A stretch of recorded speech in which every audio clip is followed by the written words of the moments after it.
అజింక్య రాణే గురించి మాట్లాడదాం. It's different version of him. గతంలో సీఎస్కేకి ఆడుతున్నప్పుడు కూడా చూసి ఒక 2.2 అని మాట్లాడుకున్నప్పుడు కూడా అది కంటిన్యూ అవుతుంది. ఇక్కడ కెప్టెన్గా ఉన్నాడు, ఓపెనింగ్ చేస్తున్నాడు. ఎవరు చేస్తారు? సునీల్ నారాయణ ఏమైనా ఓపెన్ చేస్తాడా ఫినాల్ అంతా అనుకున్నారు, అదంతా కాదన్నారు. ఇట్స్ బ్రిలియంట్లీ వెల్, అద్భుతం నాక్ ఆడాడు. Ajinkya Rahane especially fast bowling పైన చాలా బాగా ఆడతాడు. మనకు తెలుసు ప్రపంచంలో ఉన్న టాప్ టెస్ట్ ప్లేయింగ్ నేషన్స్ అన్నిటిపైన కూడా తనకి సెంచరీస్ ఉన్నాయి. సో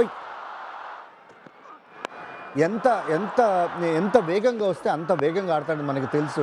అండ్ ముఖ్యంగా ముంబైలో తనకు తెలుసు ఇది ఎక్స్ట్రా బౌన్స్ ఉంటుంది, వేగంగా వస్తుంది, అండ్ త్రూ ద లైన్ ఆడితే వాల్యూ ఫర్ షాట్స్ ఉంటాయని మనం చూస్తున్నాం.